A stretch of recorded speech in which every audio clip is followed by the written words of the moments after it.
চৌধুরী সাহেব কক্সবাজারে এক ঘটনা, এক হাজি সাহেব চৌধুরী সাহেব, তার চাকর হয়েছে হিন্দু। তার চাকর কি হিন্দু। সেই চাকরকে মসজিদের বারান্দা এক সাইডে বসাই, মসজিদে ঢুকে বারান্দা তো না, মসজিদ বারান্দার বাইরে এক জায়গায় বসাই, সেই মসজিদ ঢুকে। একদিন ঢুকলো, 2 দিন ঢুকলো, 3 দিন ঢুকলো। তৃতীয় দিন যখন হাজি সাহেব তরাবির নামাজ পড়ে বের হলো, ওই হিন্দু বলোটা চোখ দিয়া পানি ফেলাই ফেলাই কান্দে। হাজি সাহেব তো কি রে, তোর কি বাড়ির জন্য মন চলেন নাকি? তোর কেউ মারছে নাকি? তুই কেন চোখের পানি ফেলাই বেড়া কান্দস, বেড়া বেড়া কান্দস, কাজ ঘটনা নাকি? আল্লাহু আকবার। ওই হিন্দু পোলাটাই হাজি সাহেবকে, হাজি সাহেব আপনি তো আমাকে বাইরে রাখে আপনি মসজিদে ঢুকিয়ে যান। আপনার হাবের সাহেব এত সুন্দর করে কোরআন তেলাওয়াত করে, আমি একদিন শুনছি, 2 দিন শুনছি, তৃতীয় দিন শোনার পরে আমার কলিজা তো আর বরদাস্ত করতে পারে না। আল্লাহু আকবার। এই জন্য আমি কাঁদতেছি। আর কোন কথা বাদ, তাড়াতাড়ি আমাকে হাবের সাহেবের কাছে নিয়ে যান, আমাকে কলমা পড়াইয়া মুসলমান বানাইয়া দিন।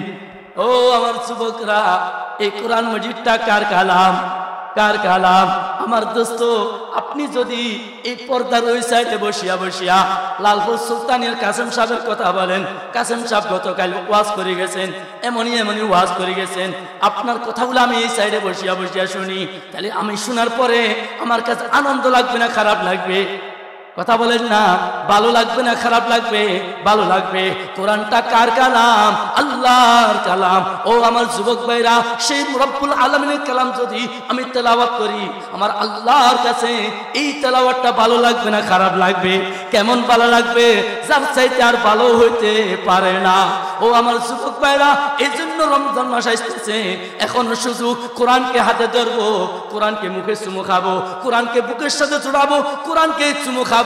দেখবেন এই হাতে ধরা, এই চুমু খাওয়া, এই বুকের সাথে জোড়ানো, এটা আমার কিয়ামতের ময়দানে আমার সুপারিশ করার জন্য উসিলা হইয়া যাবে। আল্লাহু আকবার। একজন আরবি ভাষা জানা এক জিনিস, কোরআন জানা আরেক জিনিস। বেশ আছে কি নেই? আমাদের দেশে কিছু লোক যায় আরব দেশে, এমন জোরে আরবি কথা বলতে পারে, বাবুরে তাদের সামনে আমরা জিম্মি, এমন জোরে কথা বলতে, আরবিতে কথা শিখে, কিন্তু তার যদি সুরায় বাতেরা পড়, দাঁত 32টা ভাঙ্গি আর 30টা তালাশ কি ভাঙ্গাছে, ঠিকই না? সুরায় বাদে পড়তে পার, এমনি আরবি তুখার কি করতে কথা বলতে পার। আরবি জানা এক জিনিস, আর কি কোরআন জানা আরেক জিনিস। বুড়া মানুষ পুরা জীবন কাটাই ফেলছে, আরবি কোরআন শরীফ শিখতে পারেনি। আজকে যেভাবে কোরআনে আলোচনা হইতেছে, এমনই আলোচনা হওয়ার পরে বুড়ার অন্তরে জজবা আসি গেছে, তো আমি কোরআন শিখি, দাঁত একটাও নাই। দাঁত কি একটাও নাই? তাই বলেন না আলিফ বলতে পারবো নি? দাঁত তো একটাও না, আলিফ বলার সুযোগ আছে নাকি? এই বুড়া কই না, যত কিছু আমি কোরআন নিয়ে আসি। এবার বুড়ায় আল্লাহু আকবার। ও দোস্ত, বুড়া কোরআন শরীফ শিখতে পারেনি, বুড়া বয়সে মৃত্যুর আগ দিয়া এমনই জজবা আসার পরে চোখের পানি পেলাই পেলাই প্রতিদিন উযু কালাম বানাইয়া কোরআন শরীফ উল্টায়, প্রথম পৃষ্ঠা উল্টাইয়া কি কয়? হাদা কালামুল্লাহ, হাদা কালামুল্লাহ, হাদা কালামুল্লাহ। চোখের পানি গড়াই গড়াই ফেলায়, আর বলে রব্বুল আলামিন, এতদিন বুঝিনি কোরআন শিখার মতো আমার শক্তি আছে, শিখতে পারিনি, এখন শিখার মতো আমি চেষ্টা আসছি, কিন্তু আমার কাছে শক্তি নাই। এখন আমি স্বীকৃতি দিতেছি, রব্বুল আলামিন এটা পৃথিবীর কারো বানানো কালাম না, এটা কার কালাম? কার কালাম? আল্লাহর কালাম। হাদা কালামুল্লাহ, হাদা কালামুল্লাহ। ও আমার দোস্ত মুরব্বিল ইকরাম, ওই বুড়াটা এমনই কাঁদতে কাঁদতে কাঁদতে কিছুদিন পরে মারা গেছে। বুড়া মারা যাওয়ার পরে একজন আল্লাহর ওলি বুড়ার স্বপ্নে দেখে, ও বুড়া মুরব্বি, তোমার সাথে রব্বুল আলামিন কেমন মুআমালা করেছেন? বুড়াকে, বাবারে, আমার জীবনে যা বলছি মুখ দিয়া কিছুই কবুল হয়নি, কিন্তু মৃত্যুর আগ দিয়া যাই কোরআন নিয়ে পাগলামি করছিলাম, আঙ্গুল ঘুরাইছিলাম, লাইনে লাইনে লাইনে লাইনে আঙ্গুল ঘুরাইছিলাম, পৃষ্ঠা উল্টাইছিলাম, পারা শেষ করছিলাম, পারাকে পারা শেষ করছিলাম, শুধু একটা স্বীকৃতি দিয়েছিলাম, হাদা কালামুল্লাহ। এমনই স্বীকৃতি যে শব্দ দিলাম, এই শব্দটা আমার আল্লাহর দরবারে কবুল হইয়া গেছে। আল্লাহু আকবার। এই শব্দটা কবুল হওয়ার কারণে রব্বুল আলামিন আমাকে মাফ করে দিয়েছেন। ও আমার যুবক ভাইরা, আমার মুরব্বিরা কেরাম, এখনো সুযোগ আছে। আমার মা বোনেরা, এখনকার সময় আজকাল কোরআন তেলাওয়াত ঘরের ভিতর নাই। কোরআন তেলাওয়াত এটা হলো নূর, এটা হলো আলো, আর গুনাহ হলো অন্ধকার। এখন আলোর রাস্তা বন্ধ হইয়া অন্ধকার রাস্তা বেড়ে গেছে, যার কারণে অশান্তি অশান্তি। আমি হাবুডাবু খাচ্ছি। ও আমার দোস্ত, রোপণ করলাম বেত গাছ, আঙ্গুর আশা করলে এটা কি বোকামি হবে না? রোপণ করলাম কি গাছ? বেত গাছ। রুমে রুমে রুমে রুমে প্রতিজনে হাতে হাতে উলঙ্গ ছায়াছবি উঠাই দিলাম। আর মাঝে মাঝে আল্লাহ আপনি আমার রহমত দেন, আমার ঘরটাকে রহমত দিয়ে ভরপুর করে দিলাম। হবে নাকি? রহমত ডুবিয়ে রাস্তা আছে নাকি? সব বেহায়াপনা, রুমে রুমে বেহায়াপনা চলে। আর আল্লাহ কো বান্দা, তুই যে রহমত সরে, তোরলে আমি দিবে রাস্তা কই? তুই তো সব রাস্তা বন্ধ করে রাখছ, কারণ আলোর আলোর কোনো রাস্তা নাই, সব অন্ধকার আর অন্ধকার। আল্লাহ, এই বাতিগুলো অফ করে দিয়ে জায়গায় আলো হবে না অন্ধকার হবে? কথা বুঝেন না? যখন আলো চলে যাবে অন্ধকার অটোমেটিক আসে যাবে। যখন ঘরের ভিতর কোরআন তেলাওয়াত উঠে যাবে তখন অন্ধকার এমনি আসি যাবে। ও দোস্ত, আমরা নিজেরা ছোটবেলা দেখছি শাশুড়ি, পুতের বউ, মেয়ে, জাল, মেয়ে সব কাতারে কাতার পজার পরে কোরআন তেলাওয়াত করতো নি, করতো না? আপনারা দেখছেন? আমি নিজে দেখছি। এবং মসজিদের ভিতরে তখন কি আর বিদ্যুৎ ছিল নি? বিদ্যুৎ ছিল না। মোমবাতি একটা কোন রকম জ্বালাইয়া আসসালামু আলাইকুম আসসালামু আলাইকুম, মানে কি নামাজ শেষ, মোমবাতি কি হয়ে গেছে? নিভে গেছে। কোন রকম নামাজটা পড়ে কি নিভে দিয়েছে। এবার ইমাম সাহেব অন্ধকারতে কিছু কিছু দোয়া পড়ার, এরপর এবার মুরব্বীরা আস্তে করে দেখতেছি রেল তো আনি শুরু, ঠিকই না? কোরআন শরীফ তালাশ করা শুরু। মুরব্বীরা এবার রেল লই লইলি সবাই দরজা সাজাই কাতারে কাতারে পড়া শুরু করছে। দেখছেন নি? আমরা দেখছেন নি? কিন্তু এখন একটা মসজিদ পাইবেন না, অন্ধকার, সব অন্ধকার। হুজুর অন্ধকার আছি, হুজুর অশান্তিতে আছি। আচ্ছা, শান্তি কি দুনিয়ার কোনো ফ্যাক্টরি বানায় নাকি? মা কথা কয় না। পৃথিবীর কেউ শান্তি বানাইতে পারে? শান্তি দাদা উনি কে? আল্লাহ কো বান্দা, শান্তি আসতে হলে আমার কোরআন পড়তে হবে। কুল রব্বি জিদনি ইলমা। এজন্য আমার দোস্ত মুরব্বিরা কিরাম, কোরআন তেলাওয়াত করব যার অন্তর প্রকৃত ঈমান আছে। আমার দোস্ত মনে ছোটবেলা দেখেছিলাম, মোবাইল ছিল নি, গত 20 বছর 25 বছর আগে মোবাইল ছিল নাকি না? ও যুবক ভাইরা, একটা সন্তান যখন বিদেশ চলে যায় 6 মাস পর্যন্ত পৌঁছলো না পৌঁছলো কোনো খবর হইতো নি। 6 মাস পরে সন্তানও তেমন তেমন শিক্ষিত ছিল না, কাউর ঠ্যাং বগার ঠ্যাং। আম্মু আপনি কেমন আছেন কইতে দিলেন শেষ। বুঝেন না? লেখা কি তখন শিক্ষা এত মান ছিল নাকি? এবার 2-3 পৃষ্ঠা 4 পৃষ্ঠা লেখি হতে বহুত কষ্ট করে সৌদি আরব তুমি পাঠাইছে। আল্লাহু আকবার। পোস্ট অফিস মাস্টার আসিয়া কয়, ও হল্লার বাপ, তোমার ছেলে বিদেশ থেকে সিঁড়ি বাড়াইছে। এই শব্দ শোনার সাথে সাথে বাপের কলিজাটা এত বড় হইয়া গেছে। আল্লাহু আকবার। আমার সন্তান সিঁড়ি বাড়াইছে। এই বাবা, বৃদ্ধ বাবা, এই সিঁড়িটাকে একবার বুকে লাগায়, একবার চুমু খায়, একবার চোখে লাগায়, একবার বগলের তলে ঢুকায়। ও দোস্ত, কারণটা কি? কি লেখছে? বুড়া বেড়াতে নিচেও জানে না, মা বুড়া বুড়ি সে কিছু জানে না।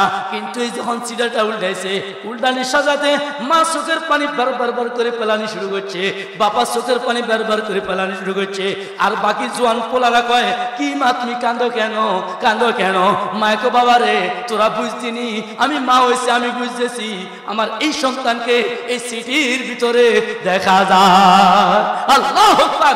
বাবাকে আমার সন্তানকে সিটির ভিতরে দেখা যায়, মায়কে আমার সন্তানকে আমার এই সিটির ভিতর দেখা যায়, দাদি বলে আমার নাতিনকে এই সিটির ভিতর দেখা যায়। আমার দোস্ত মুরব্বিরা কিরাম, সত্যকার যার কলবে ঈমানের মতো এমনই কিছু স্পিড আছে, ওই আল্লাহর বান্দা কোরআন মজিদ উল্লেখে দেরি সে বলবে প্রত্যেকটা শব্দকে, প্রত্যেকটা শব্দের ভিতরে আমার আল্লাহকে দেখা যায়। সে পড়তে পড়তে বলে আলহামদুলিল্লাহি রাব্বিল আলামিন। সে চোখ দিয়ে পানি ফেলায় আর পরে থাকবে আর রহমানির রহিম মালিক ইয়াউমিদ্দিন ইয়াকা না'বুদু ওয়া ইয়াকা নাস্তাঈন এমনি পড়ে আর চোখ দিয়ে বাইয়া বাইয়া পানি পড়া। আল্লাহ কো বান্দা এমনি করো না, যে সূরাটা পারো ওই সূরাটা প্রয়োজন 100 বার পড়ো, দেখবা পড়তে পড়তে পড়তে পড়তে তোমার যতটুকু সময় লাগবে অতটুকু পরিমাণের তোমার আমলনামায় তেলাওয়াতকারীদের নাই সওয়াব লিখে দেওয়া হবে।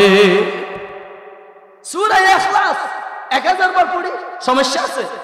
বরং নবী ফরমান যে ব্যক্তি 3 বার সূরা ইখলাস পাঠ করবে সাথে সাথে তার আমলনামায় 1 খতম কোরআন শরীফের সওয়াব লিখে দিবে। আরো আসছে কোন? ও যুবকরা বুঝে আসছেন, বুঝে আসলে তো সুবহানাল্লাহ করে কইতেন। যে ব্যক্তি 3 বার সূরা ইখলাস কুল হুয়াল্লাহু আহাদ সূরা পড়বে সাথে সাথে তার আমলনামায় 1 খতম কোরআন শরীফের সওয়াব লেখা হয়ে যাবে।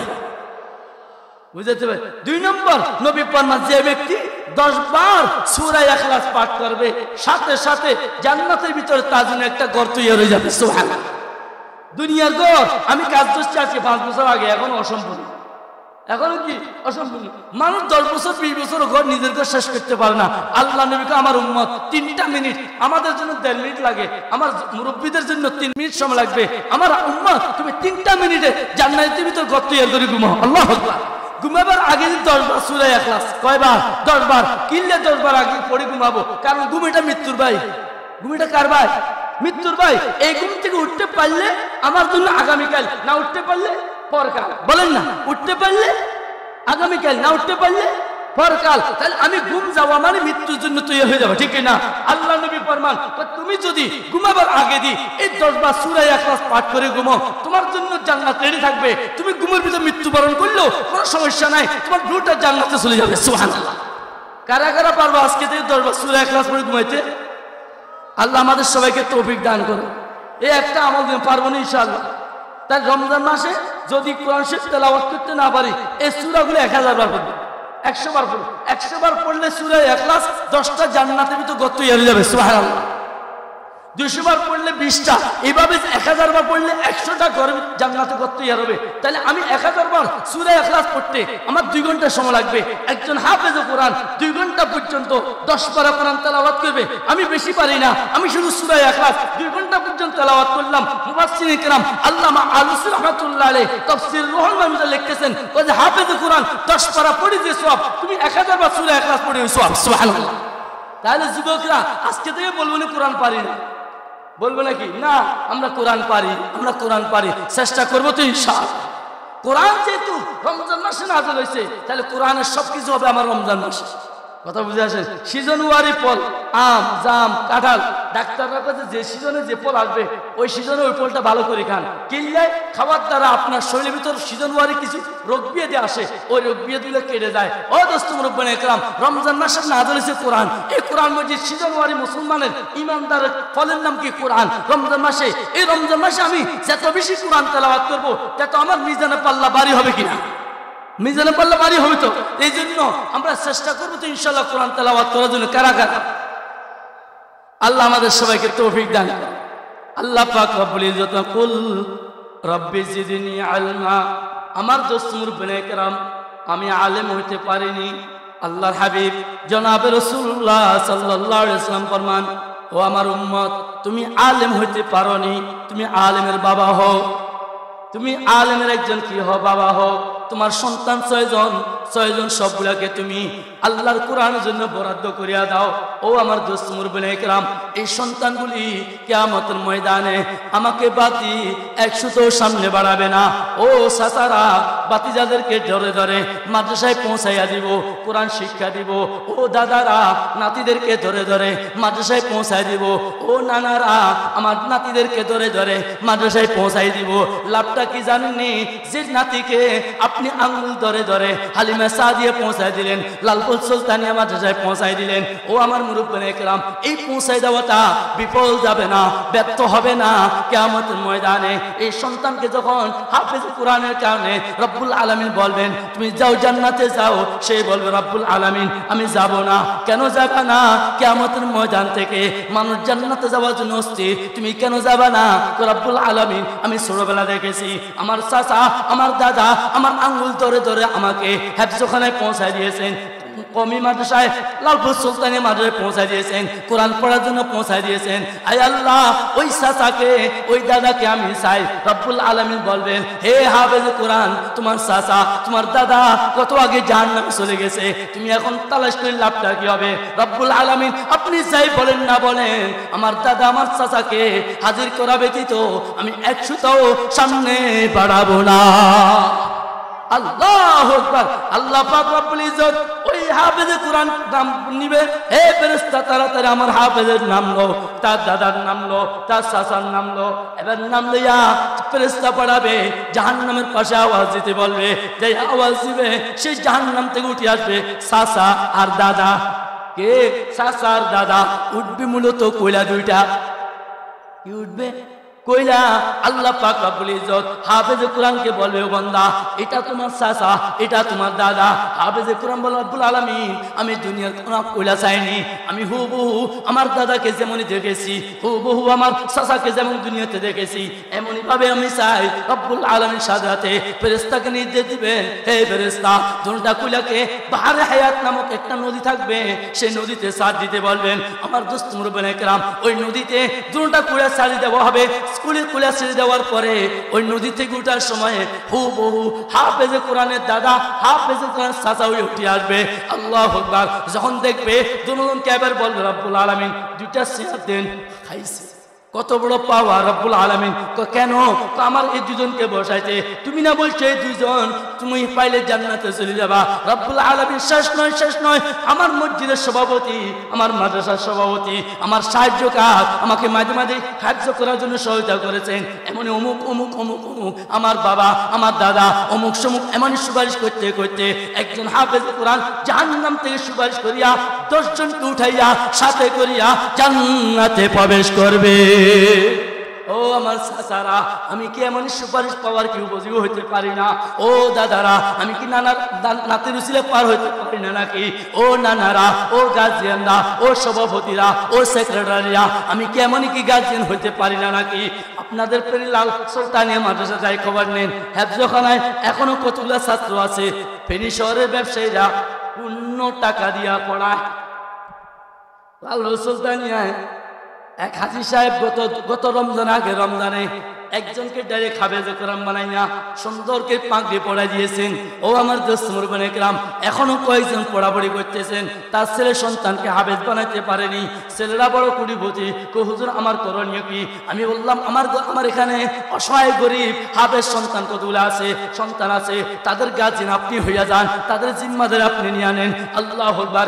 এই হাজী সাহেব মাদ্রাসার ভিতরে আসি, এই নাবালে এই অসহায় এই এতিম সন্তানটাকে বুকের সাথে লাগাইয়া কয়, বাবা রে, তোমার বাবা নাই, তুমি এই কথা ভাবিও না, আজকে থেকে আমি তোমার বাবা। আল্লাহু আকবার। আজকে থেকে আমি তোমার বাবা। তোমার বাবা থাকলে তেলের কথা বলতা, সাবানের কথা বলতা, চকলেটের কথা বলতা, যা যা তোমার প্রয়োজন তুমি আমাকে বলবা, এই হুজুরকে মিস করলে আমার সাথে কথা বলবা, তোমার যা লাগে আমি দিয়ে দিব। ও আমার দোস্ত মুরব্বিনে কেরাম, এমনই একজন হাফেজে কোরআন যদি আমি দুনিয়াতে বানাতে পারি, সে হাফেজে কোরআন কিয়ামতের ময়দানে কি আমাকে বাদ দিয়ে কি 100টা বাড়াবো নাকি? না না না। এই জন্য আমরা প্রত্যেকজনের চেষ্টা করব, আমার ঘর থেকে, আমার পরিবার থেকে, আমার বংশ থেকে, আমার সমাজ থেকে, আমার দল থেকে, আমার দোস্তদের থেকে এমনই কালেকশন করি হাফেজে কোরআন বানানোর জন্য দিতে, দেখবেন আমার আখিরাতে সামান হইয়া যাবে। কারা কারা এমন চেষ্টা করবো ইনশাআল্লাহ? আল্লাহ আমাদের সবাইকে কবুল করুন, বলে আমিন। ও দোস্ত মুরব্বিনে কেরাম, কোরআন এমন একটি কিতাব, যে কিতাবটা দুনিয়ার যত জায়গাতে আসছে তত জায়গা অন্ধকারকে আলোকিত করে দিচ্ছে। আজকে হালিমা সাদিয়া যদি এই এলাকায় যদি না আসতো, বলেন যদি এই জায়গাটা আলোকিত হইতো নাকি? আজকের এই মাহফিলটা এখানে হইতো না? আজকে ওলামায়ে কেরাম এখানে আসতো না? আজকে এই বুড়া বুড়া মুরব্বিরা এখানে আসতো না? আল্লাহওয়ালারা এখানে আসতো না? এই জায়গাটা আবাদ হয়েছে একটা কোরআনে আলোর কিনা, ঠিকই না? ও দোস্ত মুরব্বিনে কেরাম, এই জন্য মহাব্বত করবো, ওলামায়ে কেরামদেরকে মহাব্বত করবো, কোরআনকে মহাব্বত করবো, দ্বীনকে মহাব্বত করবো, একমাত্র আখিরাতের আশা। পারবো না ইনশাআল্লাহ। সামনে রমজান মাস আসতেছে, খতম তরাবি পড়বো ইনশাআল্লাহ, নিজেও পড়বো আর হাফেজ সাহেবের পিছনে শুনবো, দেখবেন ইনশাআল্লাহ লাআল্লাকুম তাত্তাকুন। রোজা মানুষকে মুত্তাকি বানায়, আমাদেরকে মুত্তাকি বানায় না কেন? মুত্তাকি না বানানোর কারণ হয়েছে আমরা রোজা রাখি, কিন্তু নামাজ পড়ি না। এবার তো যুবকেরা হুজুর খাইছে, এবার কি ধরল? এতক্ষণ সুন্দর সুন্দর মিডা মিডা কথা কর, এবার হুজুর কি ধরল? রোজা রাখে, নামাজ পড়ে না, এমনই সমাজের লোকে আছে কি নাই? না লালগলি এলাকায় না, আমার ওই সাইডে কথা বলেছে। ও যুবক ভাইরা, কলমা যখন পড়েছি লা ইলাহা ইল্লাল্লাহু মুহাম্মাদুর রাসূলুল্লাহ সাল্লাল্লাহু আলাইহি ওয়াসাল্লাম, আল্লাহর সাথে বান্দার সাথে দুইটা সম্পর্ক কায়েম হয়ে গেছে। এই যে মাইক চলের দুই তারে, একটা হলো নেগেটিভ আরেকটা হলো পজিটিভ। এই যে লাইট জ্বলের কয় তারে? দুই তারে, একটা হলো নেগেটিভ আরেকটা হলো পজিটিভ। ইঞ্জিল চলের কয় তারে? দুই তারে, এক হলো নেগেটিভ আরেক হলো পজিটিভ। ফ্যান চলে কয় তারে? দুই তারে। আল্লাহ কো বান্দা, দুনিয়ার সব কিছু দুই তারে চলে। আমি রব্বুল আলামিনের সাথে কলমা পড়ার কারণে তোমার সাথে আমার দুইটা তারের সম্পর্ক হয়ে গেছে। এক সম্পর্ক হলো নেগেটিভ, আরেক সম্পর্ক হলো পজিটিভ। এক সম্পর্ক হলো আল্লাহ পাকের প্রেম ভালোবাসার সম্পর্ক, আরেকটা হলো আল্লাহ পাকের ভয়ের সম্পর্ক। আল্লাহ কা বান্দা, তোমার সাথে আমার দুটো সম্পর্ক বল থাকার জন্য আমি তোমার উপর দুইটা জিনিস ফরজ করে দিয়েছি, এক হলো নামাজ আর এক হলো রোজা। এক হলো নামাজ আর এক হলো কি? রোজা। নামাজের দ্বারায় বান্দা আস্তে আস্তে আস্তে আস্তে কার মহব্বত লাভ করে? কার ভালোবাসা? কার সম্পর্ক? আল্লাহর ভালোবাসা, আল্লাহর সম্পর্ক অর্জন করতে পারেন। আর রোজার দ্বারায় বান্দার অন্তরে আল্লাহ পাকের বৈশিষ্ট্য হয়। আমার দোস্ত মুরব্বি کرام, এই রোজা নামাজ দুটোটা যদি থাকে, আমি আল্লাহ পর্যন্ত পৌঁছা সম্ভব হবে। একটা আছে, একটা না। লাইট জ্বলবে নাকি? শুধু নেগেটিভ লাগাই দিন লাইট জ্বলবে, শুধু পজিটিভ দিলে লাইট জ্বলবে, মাইক চলবে, ইঞ্জিন চলবে। আল্লাহকে নেগেটিভ পজিটিভ দুটোটা না থাকলে যেভাবে লাইট জ্বলে না, ইঞ্জিন চলে না, মাইক চলে না, ও বান্দা তুমি আমার সাহায্য পাবে না। আমার সাহায্য পাইতে হলে তোমার সঙ্গে আমার দুইটা তারের সম্পর্ক থাকতে হবে। এক তার হলো মহব্বতের তার, আরেকটা হলো ভয়ের তার। মহব্বতের তার কায়েম হবে নামাজের দ্বারা, ভয়ের তার কায়েম হবে তোমার সাথে রোজার দ্বারা। আল্লাহু আকবার। রোজা আছে, নামাজ নাই, এ রোজার দাম আছে নাকি?